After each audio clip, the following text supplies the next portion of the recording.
Assalamualaikum warahmatullahi wabarakatuh. Alhamdulillah, alhamdulillahil khairu wasyarru bimasyiatillah.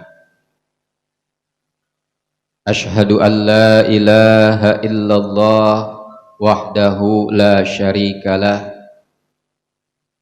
wa ashhadu anna Muhammadan abduhu wa rasuluhu la nabiyya ba'dah. Allahumma salli wa sallim wa barik ala sayyidina Muhammad wa ala alihi wa ashabihi wa mawalah wa manittaba'a huda ila yaumil qiyamah wa sallim tasliman katsira amma ba'du.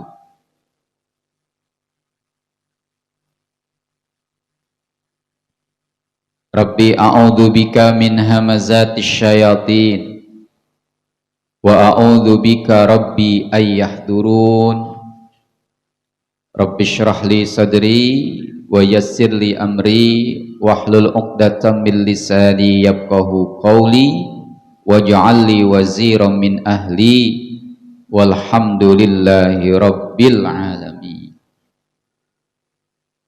Qalu subhanaka la ilma lana illa ma 'allamtana innaka antal alimul hakim. La haula wala quwwata illa billahil aliyyil azim. Ashabul fadilah, para asatidz, para kiai, para hujjaj, tokoh masyarakat, aparatur pemerintah, terkhusus kepada Ketua DKM Masjid Jami Baitur Rahim Al-Ustadz Rusmadi, Al-Mukarram guru kita Al-Ustadz Al-Had Bukhari, Al-Ustadz Umar Dhani, Al-Ustadz Oming, orang tua kita Bapak Haji Abdul Halim, dan para bapak sesepuh yang lainnya. Afwan, saya tidak sebutkan satu persatu. Hadirin hadirat jamaah sekalian yang mudah-mudahan kita semuanya selalu dalam keberkahan dan kemuliaan Allah Subhanahu wa ta'ala. Alhamdulillah wa syukru ala ni'amillah, di kesempatan pagi hari ini kembali Allah pertemukan kita, Allah kumpulkan dan himpunkan kita di rumahnya yang suci dan mulia ini dalam nuansa memenuhi panggilannya sholat subuh berjamaah, dirangkai dengan kajian-kajian ilmu-ilmu Allah.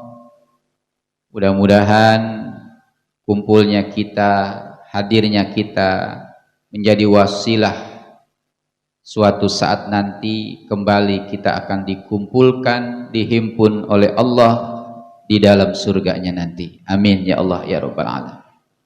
Dan apapun yang menjadi aset kita pada kesempatan pagi hari ini diterima dan diridai oleh Allah Subhanahu wa ta'ala. Salawat teriring salam tercurah keharibaan baginda alam Nabi besar Muhammad sallallahu alaihi wa alihi wasallam. Terima kasih kepada segenap hadirin hadirat sekalian rahimakumullah. Alhamdulillah sekarang kita sudah berada di tanggal 25 bulan Sya'ban. Betul, 25 sekarang. Nggak ngitung-ngitung ya? Kalau lebaran tinggal berapa hari lagi?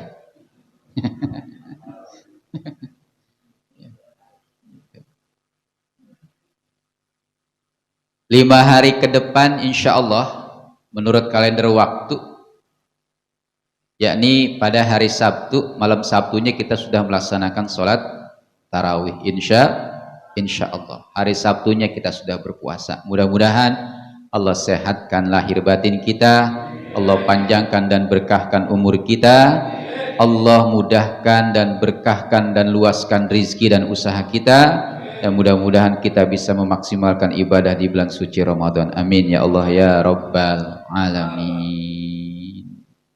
Para bapak, ibu, hadirin, hadirat sekalian rahimakumullah,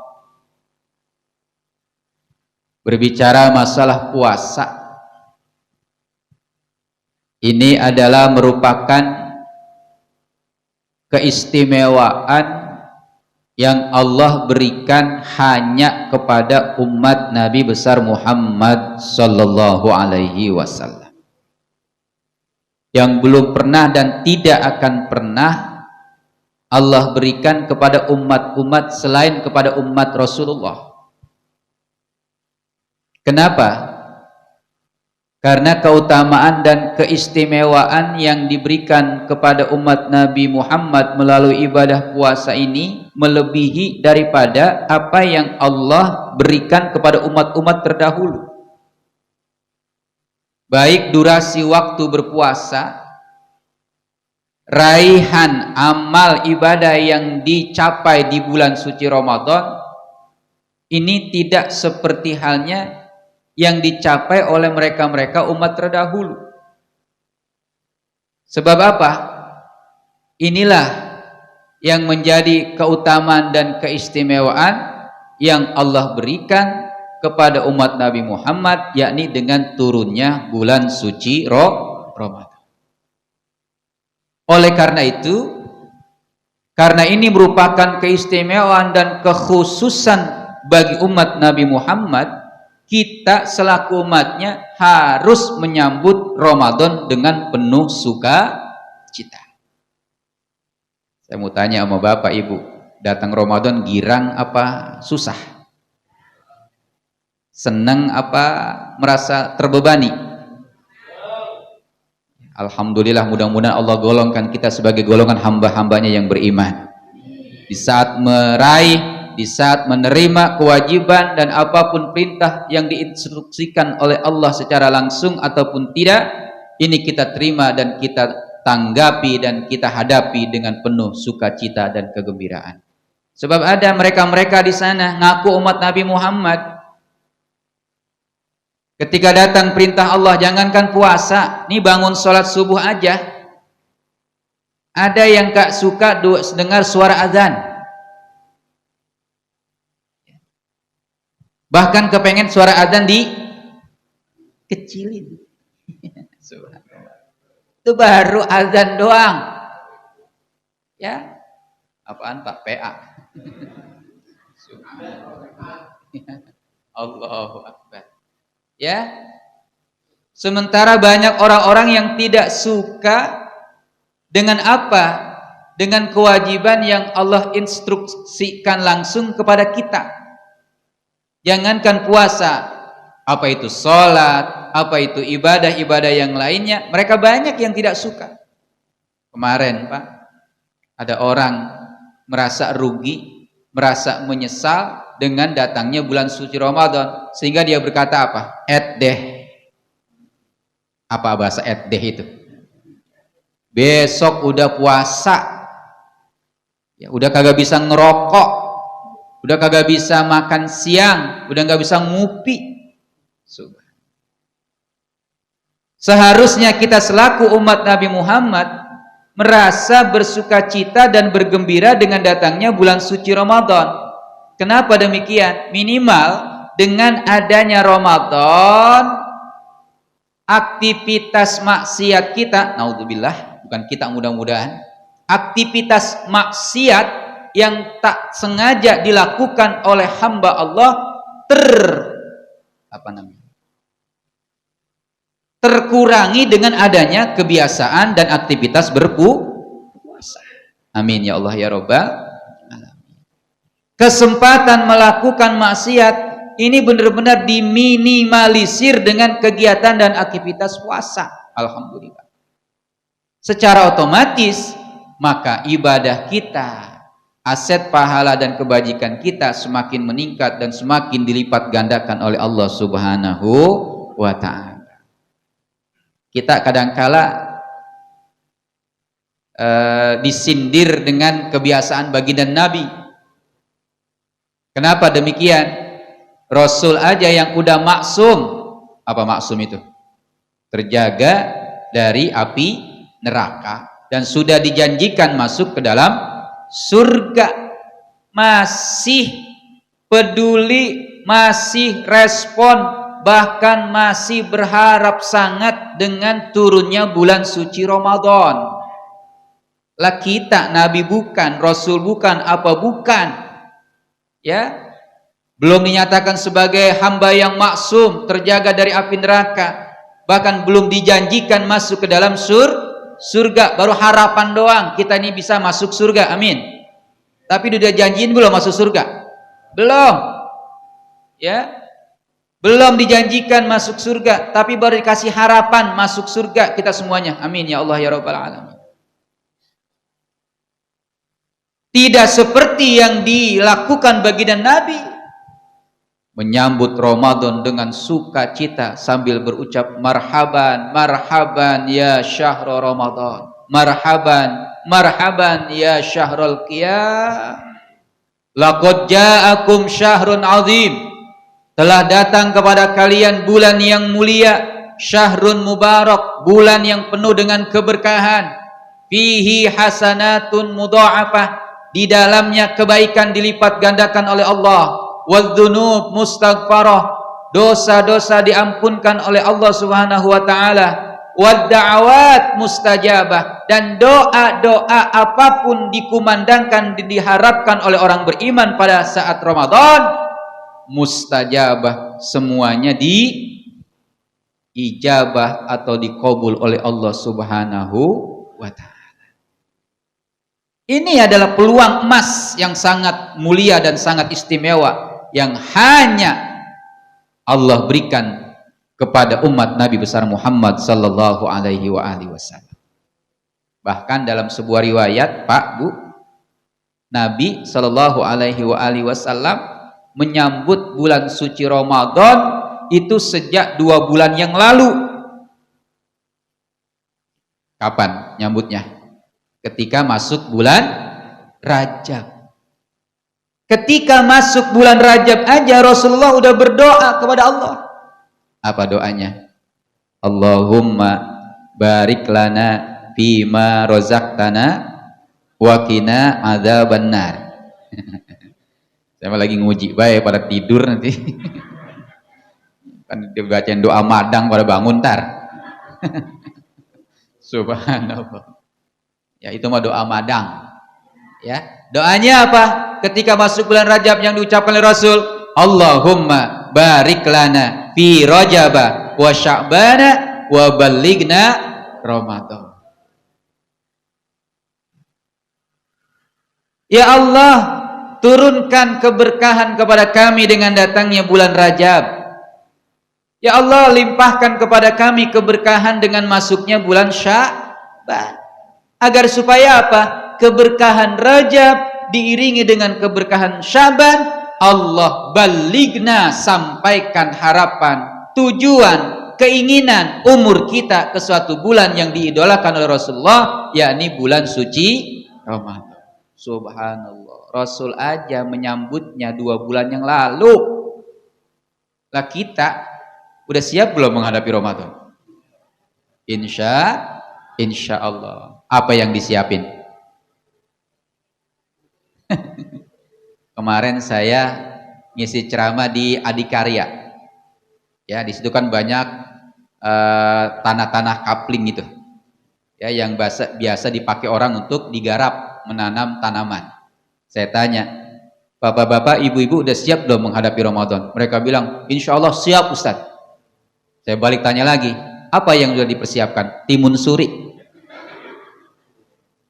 Subhanallah.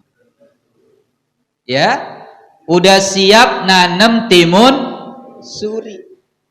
Mohon maaf Pak, Bu, ini timun suri jangan diremehkan. Ini tumbuhan, buahan aneh. Ya, sering hadir, sering lahir hanya di bulan puasa doang. Di bulan-bulan biasa jarang terjadi. Saya juga bingung, kenapa ini bulan kok? Kenapa ini tumbuhan atau buah ini hanya lahir dan hadir di bulan Ramadan. Ini menandakan bahwasanya apa? Timun Suri aja udah menyambut datangnya bulan suci Ramadan, apalagi kita gitu. Belajar luar biasa. Masya Allah. Makanya kata ulama, Rajab adalah syahruz zar'i, wa Sya'ban syahrus suqya, wa Ramadan syahrul hasad. Bulan Rajab adalah bulannya menanam. Kalau orang adikarya nanam apa? Timun suri. Sya'ban syahrus suqya, bulan untuk nyiram. Rajab bulan untuk menanam, ya. Kemudian Sya'ban adalah bulan untuk menyiram. Wa Ramadan, adapun bulan Ramadan adalah syahrul hasad, bulan untuk menuai, memetik dan memanen. Subhanallah. Pantas mereka udah ngantisipasi itu timun suri, tumbuhnya berapa bulan? 2 bulan. Entar Ramadan tinggal metik. Masya Allah. Ya, belajar dari kebiasaan menanam para petani.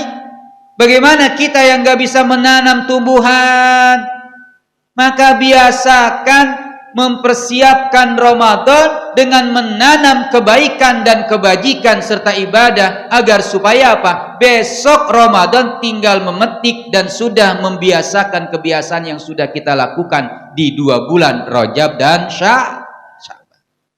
Makanya kenapa sih ada hadis yang menyatakan banyak-banyak puasa di bulan Rajab dan di bulan Sya'ban? Meskipun ini hadis menjadi polemik, menjadi perselisihan pendapat banyak orang, nggak ada perintah puasa di bulan Rajab. Adapun hadisnya itu semuanya dhaif, perawinya dhaif, bahkan banyak yang palsu. Ini adalah bid'ah. Setiap bid'ah sesat, dolalah, setiap dolalah finnar. Setiap bid'ah nggak ada di ajarannya di zaman Rasul, dilakukan maka ini menjadi bid'ah. Setiap bid'ah itu sesat, setiap sesat pasti masuk neraka.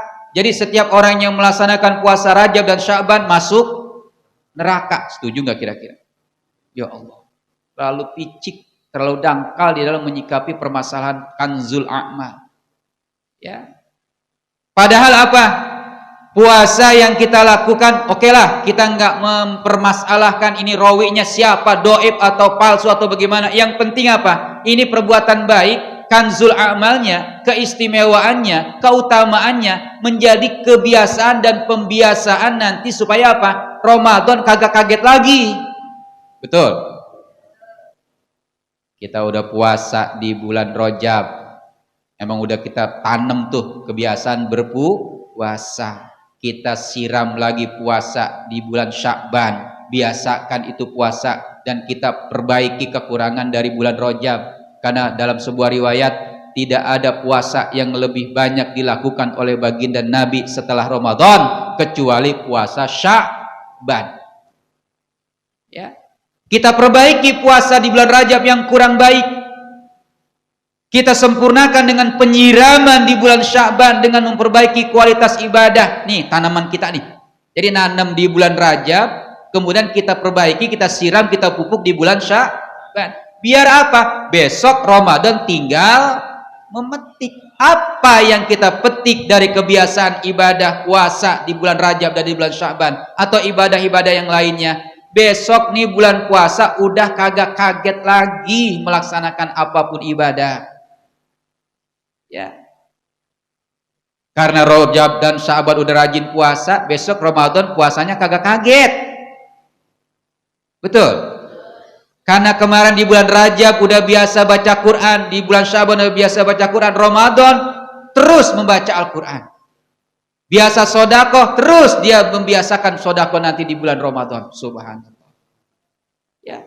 Puasa aja Pak, Bu, kalau nggak dilatih sejak dini, kaget besok awal Ramadan.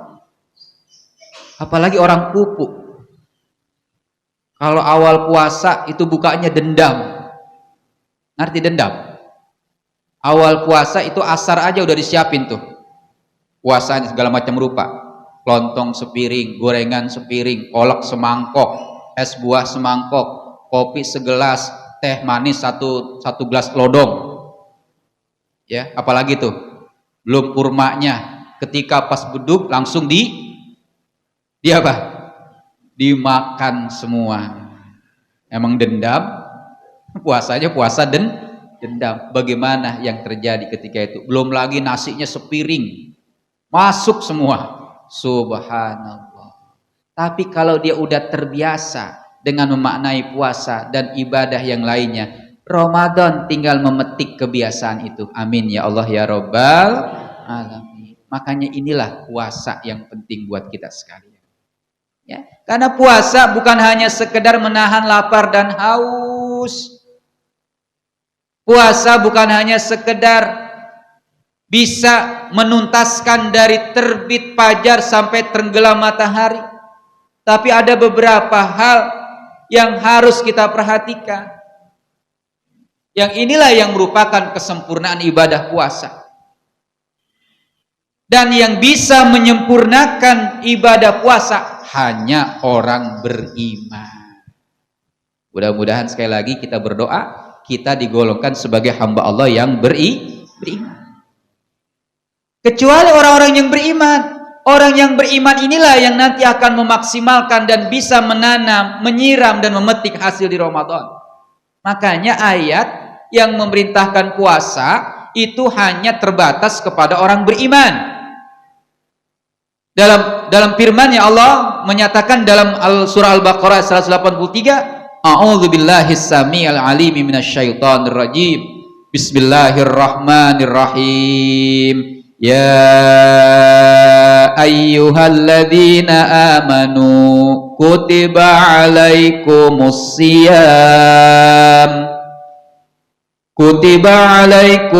siyamu kama kutiba alal ladzina min qablikum la'allakum tattaqun. Hai orang-orang yang beriman. Jadi yang dipanggil itu orang beriman. Yang disapa, yang diseru, yang diajak untuk melaksanakan puasa itu adalah orang beriman. Kita nih orang beriman.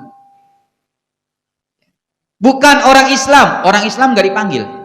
Kalau Allah panggil orang Islam, maka ayatnya berubah. Ya ayyuhalladzina aslamu. Wahai orang-orang Islam.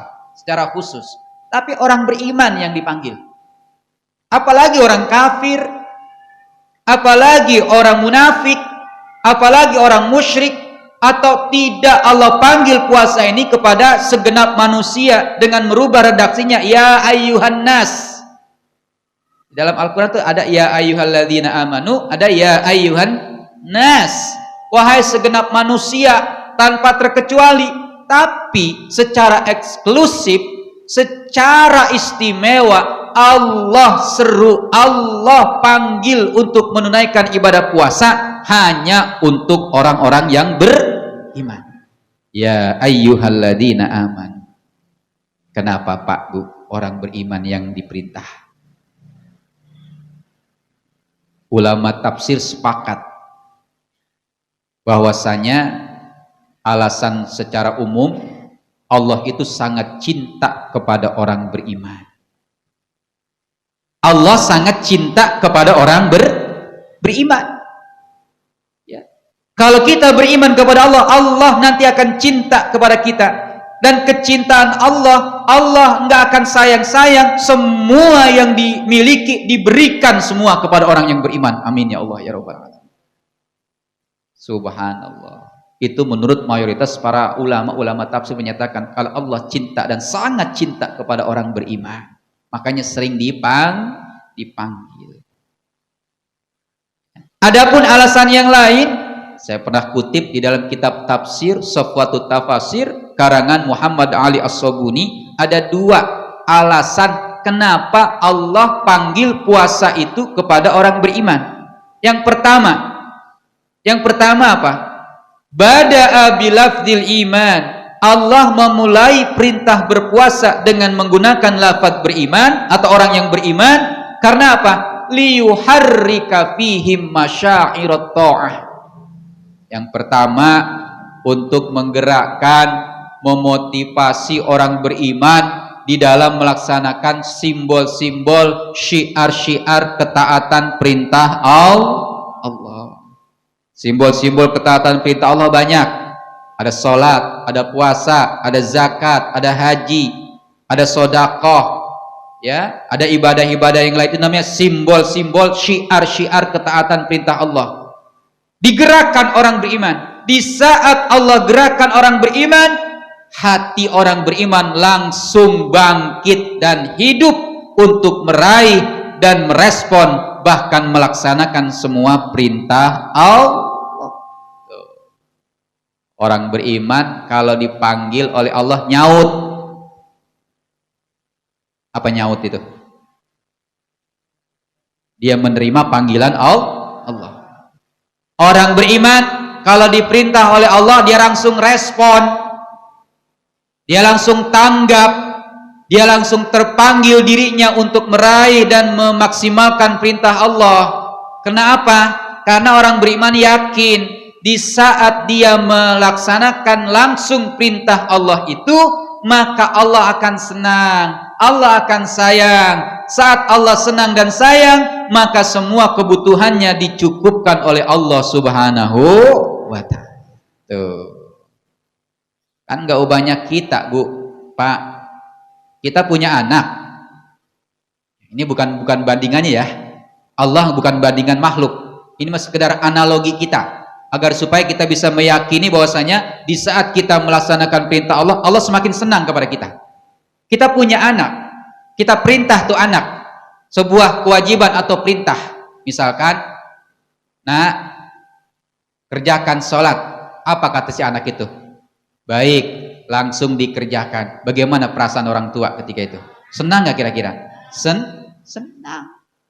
Ini logika, tapi bukan bandingannya ya. Ini sekedar logika. Analogi saja. Allah ketika memerintahkan perintah kepada hambanya, kemudian hambanya langsung merespon dan melaksanakan perintahnya, pasti yakin Allah senang, Allah sayang. Bisa jadi sebuah apa yang menjadi harapan hambanya dimaksimalkan dan disempurnakan oleh Allah, diberikan semuanya. Kita juga begitu ya. Kita merintah anak langsung dikerjakan, bagaimana perasaan kita? Senang, sayang. Maka nggak ayal kalau seandainya jangankan dia minta, yang kagak minta aja dikasih. Tapi sebaliknya, kalau seandainya orang beriman tidak melaksanakan perintah Allah, mereka takut azab Allah, murka Allah, marah Allah akan turun kepada mereka. Orang beriman takut kalau perintahnya nggak langsung dikerjakan, nanti akan datang murka Allah, marah Allah, bisa jadi azab dari Allah. Nggak ubahnya dengan manusia. Sekedar analogi aja, tapi bukan bandingan. Sekali lagi, bukan bandingan, karena Allah nggak sama dengan manusia. Di saat manusia atau orang tua memerintahkan perintah kepada anak, kemudian si anak tidak langsung mengerjakannya, bagaimana perasaan orang tua? Kesel. Ya. Banyak yang dimarahi, enggak sedikit yang diempos, bahkan diteblang, dipukul karena anaknya enggak langsung melaksanakan perintah orang tua. Tuh, orang tua aja kayak begitu sama anak. Bagaimana kalau Allah? Bisa jadi Allah akan murka kepada hambanya. Makanya orang berimanlah yang menjadi target utama diperintahkannya ibadah puasa. Langsung. Yang kedua apa?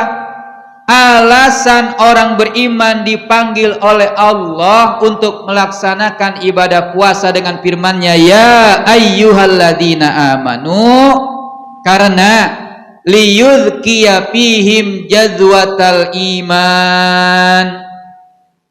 Allah sengaja mendidik orang beriman. Allah sengaja memberikan pelajaran kepada orang beriman biar cerdas. Bagaimana cerdasnya orang beriman?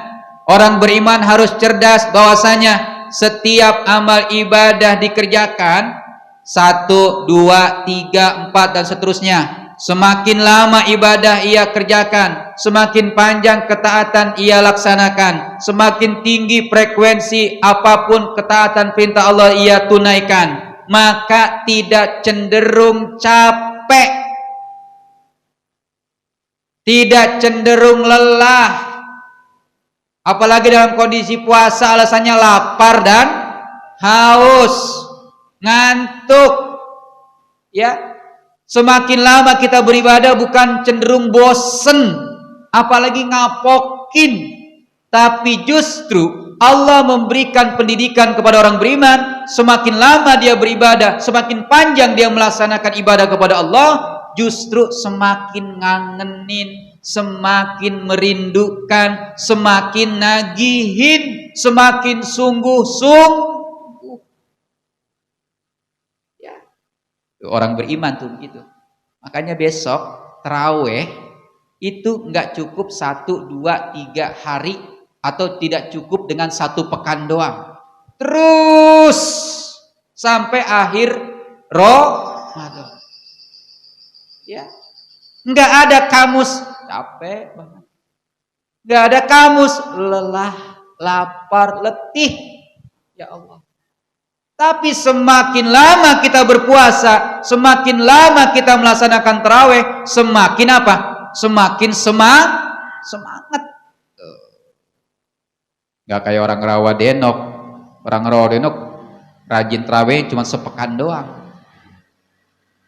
1 pekan itu masjid sama musola penuh, sampai masang-masang tenda luar-luar penuh. Ya. Mau ngambil sop paling depan aja, imam aja kadang-kadang susah tuh masuk ke depan. Ya, saking penuhnya. 1 pekan berlakunya. Pekan kedua udah mulai longgar. Kesannya masjid musola udah luas. Yang gedein. Pekan ketiga, masya Allah, ya, udah banyak tarawehnya pada pindah. Kemana? Ke mall, pasar malam. Tuh, udah banyaknya pada pindah tuh. Udah berani ninggalin sholat tarawih. Pekan keempat, udah banyak orang atau enggak sedikit yang udah kagak iyeng lagi sama tarawih. Apa iyeng itu? Udah kagak getun, enggak keingetan lagi dah. Yang diingetin apa? Rengginang,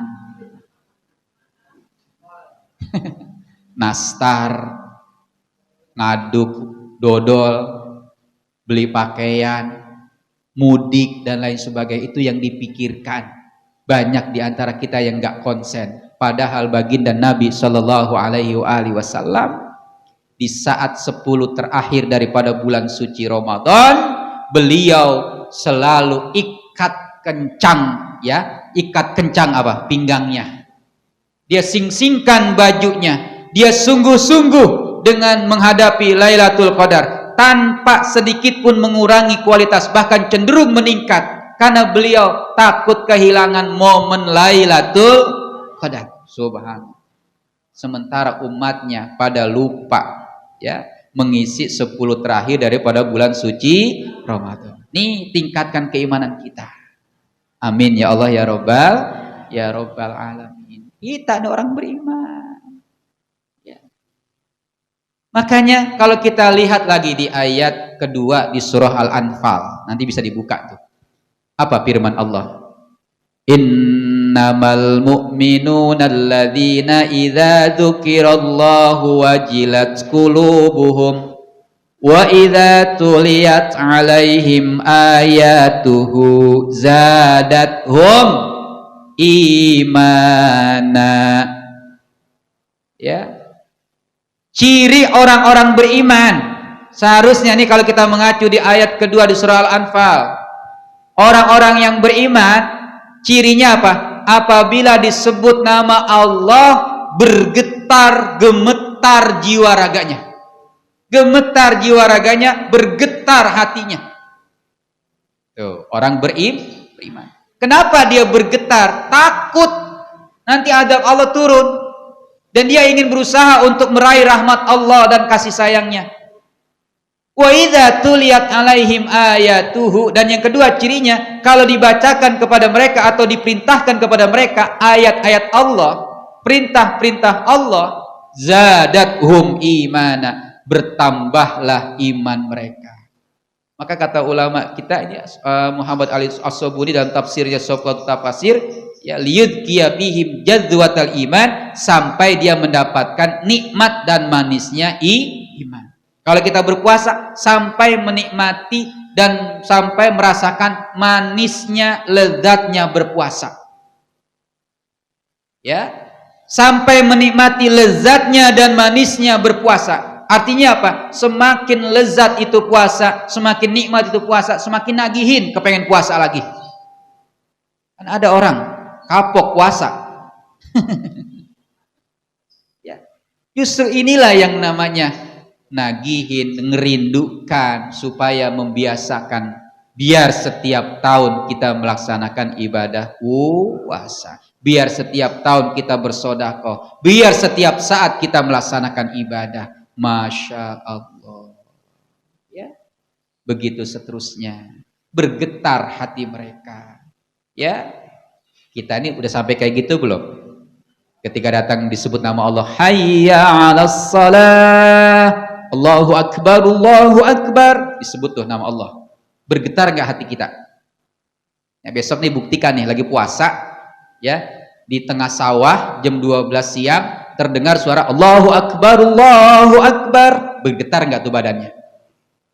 Bergetar. Ngapa bergetarnya? Ngapa bergetarnya? Kelantih. Itu mah lain lagi kalau itu mah. Bergetarnya itu langsung segera. Ya. Ntar alasannya lapar, kelantih, dia malah bukan segera melaksanakan sholat, malah istirahat, tidur dan lain sebagainya. Ya. Ini maksudnya bergetar, takut kepada mereka, kepada Allah. Karena apa? Perintah kalau tidak dilakukan secara langsung, takut nanti azab Allah turun kepada kita. Nah, intinya hadirin hadirat sekalian rahimakumullah, mari kita siapkan mental kita, lahir batin kita, agar supaya besok bisa menyambut Ramadan dan bisa menunaikan ibadah Ramadan dengan maksimal. Ya, semuanya siap. Kan kalau berbahasa siap mah bila perlu gawe, berhenti, libur. Setuju nggak kira-kira? Konsentrasi ibadah puasa gitu. Jadi kita nggak usah gawe, ibadah 1 bulan penuh, pengennya mau begitu. Allahu Akbar, ya, kepengennya begitu. Ya, belajar dari semut Pak Bu. Semut itu usahanya di musim kering atau di musim kemarau doang. Kalau di musim hujan, dia mendem, dia hinggap di dalam lubangnya masing-masing. Ya, ngapain? Udah menikmati apa yang ia kumpulkan semasa musim kering. Nggak ada yang keluar di musim hujan. Begitu. Nah, kita dalam 1 tahun ya lokan libur sebulan kagak bisa kayak semut begitu. Masya Allah. Kita aja kalah sama semut. Kalah sama semut begitu, subhanallah. Ya, baik, oke, kalau seperti begitu, kalaupun seandainya memaksa untuk usaha, silakan usaha, silakan meraih rizki dan karunia Allah. Namun jangan sampai lengah, lalai meninggalkan puasa, sehingga dia alasannya apa? Ya bagaimana mau puasa? Setiap hari gawe, kerja, capek, lapar, ya. Karena alasannya apa? Kalau kagak gawe, bini anak kagak madang. Begitu bahasa kasarnya alasannya. Gawe, puasa, lemes. Akhirnya satu-satunya jalan ditinggalin untuk puasa. Jangan beralasan seperti itu. Sebab apa? Nabi Muhammad SAW bersama sahabat ketika itu berpuasa, beliau dalam keadaan apa? Berperang. Sungguh-sungguh berperang aja beliau nggak membatalkan puasa. Bagaimana kita hanya bekerja dan mengais rezeki dan karunia Allah. Mudah-mudahan sekali lagi Allah Subhanahu wa taala sehatkan lahir batin kita. Allah panjangkan umur kita dan berkahi umur kita, murahkan dan berkahkan rezeki kita, mudahkan semua urusan kita, dan apa yang menjadi harapan kita dikabul oleh Allah. minimal besok puasa ini benar-benar dimaksimalkan oleh Allah dengan rangkaian ibadah di dalamnya. Amin ya Allah ya Rabbal alamin. Yang terakhir, secara pribadi ya, saya mohon dibukakan pintu maaf yang seluas-luasnya di dalam penyampaian materi setiap bulan kita ketemu ya. Ini juga saya akhirkan sekarang. Kemarin saya ada acara ziarah ke Cirebon, ke Ciamis, ke Tasik dan Garut, muter tuh ya. Alhamdulillah dapat empat objek ya, meskipun ya padatnya luar biasa karena udah nisfu Sya'ban. Oleh karena itu kalau mau ziarah usahakan jangan di momen-momen Maulid, pas Maulid kemudian di nisfu Sya'ban atau sudah nisfu Sya'ban. Ya, selain daripada waktu itu insya Allah lengang. Kemarin Masya Allah padatnya luar biasa. Jadi banyak memakan waktu. Ya, mudah-mudahan ya sekali lagi Allah Subhanahu wa taala ya sempurnakan ibadah kita. Ya mohon maaf lahir batin ya kalau ada kesalahan di dalam pertemuan kita setiap Ahad ketiga ya, Ahad ketiga. Mudah-mudahan ya semuanya ini Allah sudah sempurnakan dari dosa-dosa kita.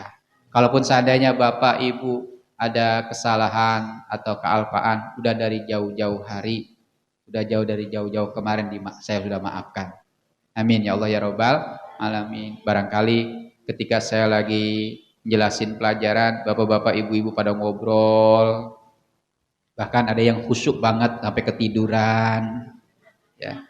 Bahkan saya curiga kadang-kala saya lagi ngomong, bapak-bapak, ibu pada ngobrol. Itu curiganya apa? Jadi orang lagi ngobrolin saya apa enggak gitu. Apalagi ngomongin saya begitu. Ya, enggak. Amin ya Allah ya Rabbal alamin. Mudah-mudahan masuk Ramadan sifar, artinya 0, enggak punya salah sedikit pun. Amin ya Allah ya Rabbal alamin. Ya, ini saja sekedar pesan-pesan.